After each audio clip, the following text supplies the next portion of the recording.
દરેક ગુજરાતીનું comfort food એટલે દાળ ઢોકળી.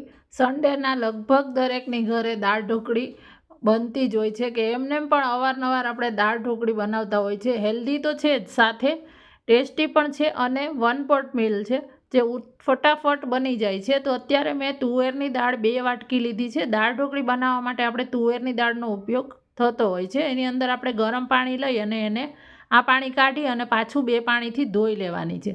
તો દાળને 2-3 પાણીથી ધોયા પછી આપણે અત્યારે કુકરની અંદર એને બાફવા લઈ લીધી છે અને એમાં ડૂબે એટલું પાણી લઈ લીધું છે અને એને આપણે અત્યારે બાફવાની છે. તમારી પાસે સમય હોય તો થોડી વાર માટે પલાળી દેવાની, અડધો કલાક. અત્યારે આપણે ડાયરેક્ટ લઈએ છીએ. હવે અડધી ચમચી હળદર લેવાની છે અને એની અંદર 1 ચમચી જેટલું મીઠું લેવાનું છે. અત્યારે આ દાળ પૂરતું જ મીઠું લેવાનું છે.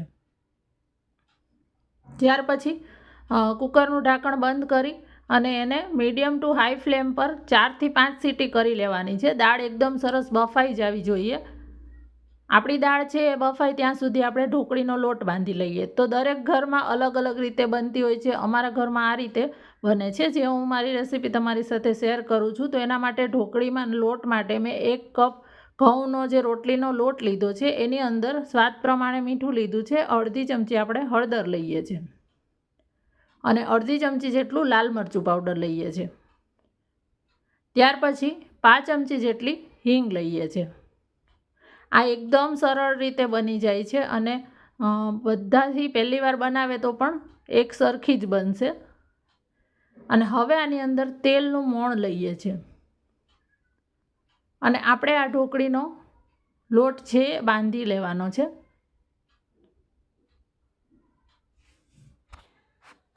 આ ઢોકળીનો લોટ છે એ આપણે કઠણ પણ નહીં અને એકદમ પોચો પણ નહીં એવો બાંધવાનો છે. અત્યારે થોડે કઠણ એવો બાંધવાનો છે. જે પરોઠાનો લોટ બાંધીએ એવો આનો લોટ આપણે પાણી લેતું જવાનું છે અને આનો લોટ બાંધી દેવાનો છે. એકવાર મસાલાને તેલ લોટમાં મિક્સ કર્યા પછી મારા મમ્મીની રીતે આજે હું આ દાળ ઢોકળીની રેસીપી શેર કરું છું. મારા મમ્મીની આમાં એક સિક્રેટ ટિપ્સ છે, જે તમારી સાથે હું શેર કરીશ, જેનાથી આખી દાળ ઢોકળી કે પછી તમે ગુજરાતી દાળ બનાવો ને એનો ટેસ્ટ ચેન્જ થઈ જાય છે, જે હું તમને વિડીયોમાં કહેતી જઈશ.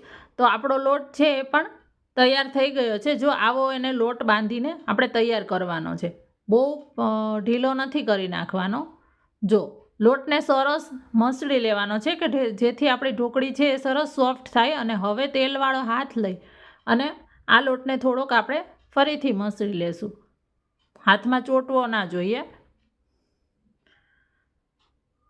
જો તમારી પાસે રોટલીનો લોટ લેફ્ટ ઓવર વધેલો હોય આગલા ટાઈમનો, તો એની અંદર તમે આ બધા કોરા મસાલા છે એ કરી અને તેલવાળો હાથ કરીને આ રીતે કરી શકો છો. જો પૂરીનો લોટ વધે તો પણ થઈ જાય છે, એ પણ યુઝ કરીને તમે કરી શકો છો. તો આપણો લોટ બાંધીને તૈયાર થઈ ગયો છે. એને હવે ઢાંકી અને આપણે જ્યાં સુધી બીજી પ્રોસિજર કરીએ ત્યાં સુધી એને રેસ્ટ આપવાનો છે. તો ત્યાં સુધીમાં આપણી દાળ પણ બફાઈ ગઈ છે અને કુકર સરસ ઠંડુ થઈ ગયું છે. તો હવે જો આપણે ચેક કરી લઈએ. નેચરલ જ કુકરની બધી વરાળ નીકળી જાય ત્યાં સુધી એને ઠંડુ થવા દેવાનું. અને આપણી આ દાળ છે એ સરસ દેખાય છે બફાઈ ગયેલી. તો એ અંદરથી પણ જો એકદમ સરસ બધી દાળ છે એ સરસ બફાઈ ગઈ છે. આટલી બફાઈ જવી જોઈએ. હવે આને બ્લેન્ડ કરવાની છે. તો અત્યારે તમે ઝેરણીથી કે બ્લેન્ડરથી કે ગમે તેનાથી કરી શકો છો. અત્યારે હું બીટરથી કરું છું, નહીંતર તમે બ્લેન્ડર તમે આની અંદર બ્લેન્ડ કરવું હોય તો બ્લેન્ડર પણ ફેરવી શકો છો. હું બીટર લઈ હેન્ડ વિસ્કર લઈ અને આ રીતે દાળ એકદમ ગળી ગઈ હશે ને તો આ રીતે સરસ થઈ જશે. અને આ રીતે એક જ ડાયરેક્શનમાં બીટ કરી લેવાનું, એટલે આ છે એ એકરસ થઈ જાય. અને પાણી નાખ્યા પહેલાં જ આ કરી લેવાનું. ઘાટી હશે ત્યારે જ કરી લેશો એટલે એકદમ સરસ આનું સ્મૂથ આની કન્સિસ્ટન્સી થઈ જશે. તમારા પાસે જો બપોરની ગેસ્ટ આવ્યા હોય કે કંઈ પ્રસંગ હોય ને વધારે દાળ ગુજરાતી દાળ આ જો બનાવેલી રાખેલી હોય ને તો પણ સાંજે તમે ડાયરેક્ટ એમાં દાળ ઢોકળી કરી શકો છો. હવે આની અંદર પાણી લેવાનું છે. તો પાણી અત્યારે હું 2-2.5 ગ્લાસ જેટલું પાણી અત્યારે લઈ લઈશ, કારણ કે જોઈ લેવાનું, પહેલાં પતલી કરી લેવાની. પાણી લઈ ફરીથી એક વખત આ રીતે ઝેરણીની જેમ ઝેરી લેવાનું, કારણ કે આપણે આની અંદર જે આપણી ઢોકળી છે એ ચોળવવાના છે. એટલે પહેલાંથી પાણી લઈ લેવાનું. એ ઉકળતા ઉકળતા ઢોકળી છે એ આની અંદર જ ચડશે, ફૂલી જશે અને આની કન્સિસ્ટન્સી છે એ એકદમ પ્રોપર થઈ જશે. જો હજી મને થોડીક ઠીક લાગે છે એટલે હજી હું થોડુંક પાણી લઉં છું. અત્યારે તમને કદાચ એવું લાગે ને કે પતલી છે તો પણ એ હજી આને ઘણી ઉકાળવાની છે, ત્યાં સુધીમાં પ્રોપર કન્સિસ્ટન્સી લઈ લેશે. આ બધી ક્લિપ મેં એટલે કટ નથી કરી કે કેટલું પાણી એડ કરવાનું એ તમને ખ્યાલ આવે એટલા માટે. હવે આની અંદર એક લીલું મરચું મેં આ રીતે મોટા ટુકડામાં લીધું છે કે જેથી ના કોઈને ખાવું હોય તો એ લોકો સાઈડમાં કાઢી શકે. અને એક મોટો ટુકડો આદુનો આની અંદર ડાયરેક્ટ જ છીણીને લઈ લેવાનો છે. આદુ મરચાંની પેસ્ટ રેડી હોય તો લઈ શકો છો, પણ વધારે તીખું જો ના કરવું હોય તો મરચાંના આ રીતે બાળકો ખાવાના હોય તો ટુકડા એડ કરી દેવાના, કે પછી મોટી ચીરી કરીને પણ એડ કરી શકો છો. હવે આની અંદર ગોળ લેવાનો છે. તો ગોળ છે એનું પ્રમાણ વધારે રાખવાનું છે.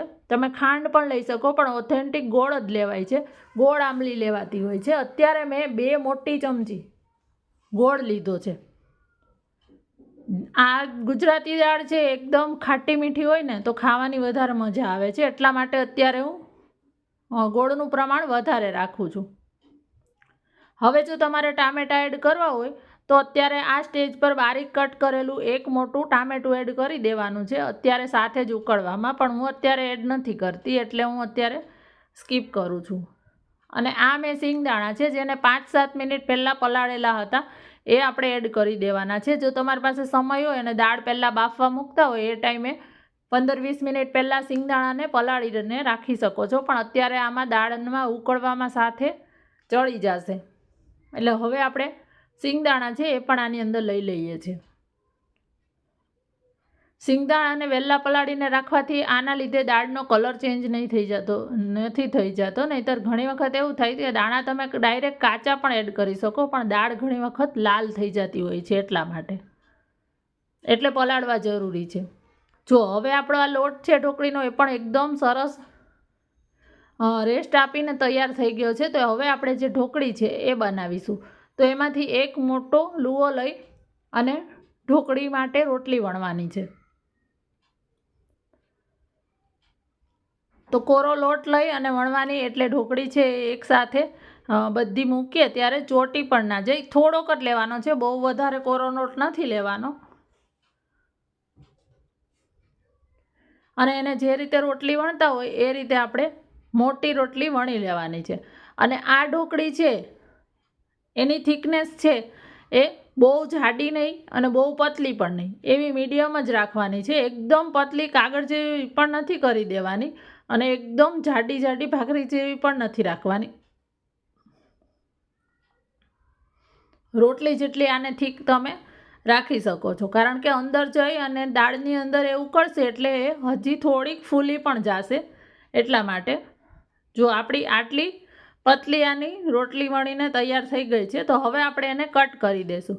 તો અહીંયા તમને તમારા ફેમિલીમાં જે રીતે ગમે એ રીતે નાની મોટી સ્ક્વેર શેપ જેવી ટુકડા ગમે એવા ટુકડા તમે કરી શકો છો, પણ અત્યારે આપણે ડાયમંડ શેપ કરીએ છીએ, લુકમાં થોડી સારી લાગે એટલા માટે. અને ફ્રેન્ડ્સ, જો તમને મારી રેસિપીઝ ગમતી હોય તો પ્લીઝ શેર પણ કરતા જાઓ. વધારે નવી હેલ્ધી રેસિપીઝ માટે ચેનલને જો હજી સુધી સબસ્ક્રાઈબ ના કરી હોય તો કરી દેજો. અને જો ફેસબુકમાં જોતા હોય તો પેજને ફોલો નથી કર્યું એ ફોલો પણ કરી દેજો. અને તમારા ફેમિલી અને ફ્રેન્ડ્સમાં શેર પણ કરતા જાઓ. જો આપણી આ બધી ઢોકળી છે એને આ રીતે ડીશમાં અલગ અલગ કરી અને મૂકી દેવાની છે. હજી આપણી દાળ છે એમાં ઉભરો નથી આવ્યો એટલે આપણે બીજી બધી ઢોકળી વણી લઈએ છીએ. અને આ જે વણેલી ઢોકળી ટુકડા છે એની ઉપર થોડોક કોરો લોટ છાંટી દેવાનો, કે જેથી આ બધી એકબીજા સાથે ચોંટી ના જાય, તરત ઉખડી જાય એટલા માટે. તો બધી ઢોકળી વણીને આપણી તૈયાર થઈ ગઈ છે. અને આપણી દાળ છે એ પણ તમે જોઈ શકો છો કે એમાં એક આખો બોઇલ આવી ગયો છે. તો આ રીતે હવે એક નંગ છૂટી કરીને ઢોકળી અંદર એડ કરવાની છે. એકસાથે બધી નહીં એડ કરી દેવાની અને એક ઢોકળીને અલગ અલગ મૂકવાની, બધી સાઈડ ફરતી. એક જ જગ્યાએ ઢગલો નહીં કરી દેવાનો, કે જેથી દાળ ઉકળી જાય પછી એડ કરશું ને એટલે ઢોકળી છે એ ચોટશે નહીં અને ડાયરેક્ટ જ ચડવા લાગશે. તો આ રીતે બધી ઢોકળીને અલગ અલગ જગ્યા પર એડ કરી અને આને 15 થી 20 મિનિટ માટે એમને ઉકળવા દેવાની છે. કારણ કે અત્યારે આપણે આ ઢોકળી લીધી છે એકદમ જ કાચી છે, એટલા માટે એને સરસ ઉકાળી અને ચોળવવાની છે. ઘણા આને તવી પર શેકીને પણ કરતા હોય છે, પણ અમે પહેલેથી આ જ રીતે કરીએ છીએ. તમે કઈ રીતે બનાવો છો એ પણ મને કહેજો. અને જો આપણી સરસ આને શાંતિથી મીડિયમ ફ્લેમ કરી અને ઉકળવા દઈએ છીએ. ત્યાં સુધી મને થોડુંક હજી હળદર ઓછી લાગે છે, મેં એટલે અડધી ચમચી હળદર લીધી છે. અને આ સ્ટેજ પર ચેક કરી લેવાનું ગળાશ, મીઠું બધું બરાબર છે. તો મીઠું પણ બાકી છે એટલે મીઠું પણ આપણે એડ કરી દીધું છે. બધા મસાલા અત્યારે જે કંઈ ઘટતા હોય અત્યારે એડ કરી દેવાના. તો મીઠું પણ એડ કરી દીધું છે. અને હવે આપણે આ ઉકળતા મારે 17 થી 18 મિનિટ જેવું થયું છે, તો હું ચેક કરી લઈશ. ઢોકળી અત્યારે આવી રીતે ઉપર આવે છે એટલે સરસ ચડી ગઈ હશે. પહેલાં ચેક કરી લેવાની. ચાકુથી આ રીતે કટ કરીને ચેક કરી શકો તો ચડેલી દેખાય છે. છતાં તમે પહેલી વખત જો કરતા હોય તો તમારે આને ટેસ્ટ કરી લેવાની. આપણે ટેસ્ટ પણ કરી લઈએ. ખાઈને ચેક કરીએ એટલે ખ્યાલ આવી જાય કે આપણી સરસ ચડી ગઈ છે. અને ફ્રેન્ડ્સ, તમે જો ના ક્યારેય બનાવી હોય ને તો એક વખત આ દાળ ઢોકળી તો જરૂરથી બનાવજો. એટલી સરસ લાગે છે. ગુજરાતી ઘરોમાં તો બનતી જ હોય છે. જો હવે આપણી ઢોકળી છે એ ચડી ગઈ છે અને દાળ પણ ઉકળી ગઈ છે. તો છેલ્લે એની અંદર ઉપરથી વઘાર કરવાનો છે. તો વઘારિયામાં તેલ ગરમ કરી અને એની અંદર મેં થોડા દાણા મેથીના લીધા છે, 2 નંગ તમાલપત્રને આ રીતે ટુકડા કરીને લીધા છે. ત્યાર પછી તજ લવિંગ લેવાના છે. હવે 2 સૂકા લાલ મરચાં લેવાના છે. અડધી ચમચી જેટલી રાઈ લઈએ છે. અડધી ચમચી જેટલું આપણે આની સાથે જ જીરું લેવાનું છે. આ વઘાર છે એ લાસ્ટમાં જ એડ કરવાનો, પહેલેથી એડ નહીં કરી દેવાનો. હવે રાઈ જીરું છે એ સરસ ફૂટી જાય. રાઈ સરસ ફૂટે પછી જીરું લેવાનું. અને હવે 5 ચમચી જેટલી હિંગ લેવાની છે. હિંગ છે એ પણ લાસ્ટમાં એડ કરવાની. ત્યાર પછી મીઠો લીમડો લેવાનો છે, જે ખાસ લેવાનો જ છે. આનાથી જ આનો સ્વાદ સરસ આવશે. અને હવે વઘારને દાળની અંદર એડ કરી અને ઉપર તરત જ ઢાંકણ બંધ કરી દેવાનું. મારી મમ્મી આ બધી ટિપ્સ ફોલો કરાવે કે આ રીતે જ બનાવવાની. કોઈ પણ વસ્તુ વઘારીએ તો દાળ, કઢી બધો વઘાર બહાર ના નીકળી જવો જોઈએ. અને આ બધી બાબતોનું ધ્યાન રાખીએ ને તો એટલી સરસ તમારી દાળ છે એ બને છે.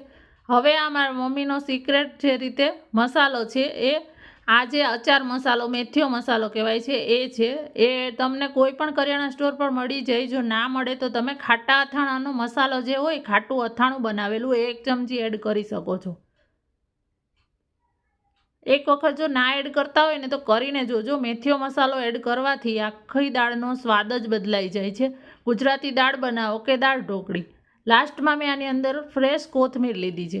હવે અત્યારે તમારે જો ખટાશ લેવી હોય તો તમે આમલીનો રસ અથવા લીંબુનો રસ અત્યારે લઈ શકો છો. પણ અમારા ઘરમાં ઉપરથી લીંબુ નીચોવીને ખાવાની આદત છે. દરેક ઘરની રીત અલગ હોય છે. જો તમારે લીંબુનો રસ એડ કરવો હોય તો આવડા સાઇઝના મોટા 1.5 લીંબુનો રસ આની અંદર જોઈશે. 1.5 લીંબુનો રસ આટલી દાળ ઢોકળીની અંદર એડ કરી દેવાનો. અત્યારે હું નથી કરતી કે કોઈને એમને દહીં નાખીને ખાવી હોય તો ખાઈ શકે છે, એટલે હું અત્યારે નથી એડ કરતી. જો તમે આની અંદર જ કરી દેજો. અને મેં ઉપરથી હું સર્વ કરું છું, તમને બતાડું છું. જો આ રીતે દાળ ઢોકળી એક ડીશમાં લેવાની, એની ઉપરથી લીંબુ નીચોવી દેવાનું. અને એની સાથે અત્યારે મેં કાપેલી ડુંગળી કાચી લીધી છે, જે આની સાથે બહુ સરસ લાગે છે. હજી મેં આની સાથે સલાડ સર્વ કરેલું હતું. ગાજર મરચાંનું રાયતું અથાણું જે મેં કાલે બનાવેલું છે એ આની સાથે હતું. છાશ, પાપડ જે ગુજરાતી ઘરમાં હોય જ છે. અત્યારે તો ખીચિયા પાપડ જે ઘઉંના, આ બધી જ વસ્તુ આની સાથે સર્વ કરી હતી. અને આ એકદમ હેલ્ધી કમ્ફર્ટ ફૂડ છે ને પેટ પણ ભરાઈ જાય છે અને ટેસ્ટી પણ છે. નાનાથી લઈને મોટા દરેકને ભાવે એવી આપણી દાળ ઢોકળી તૈયાર થઈ ગઈ છે. વિડીયો ગમે તો એક લાઇક કરવાનું ના ભૂલતા. અને જો રેસીપી ગમી હોય તો શેર કરી દેજો.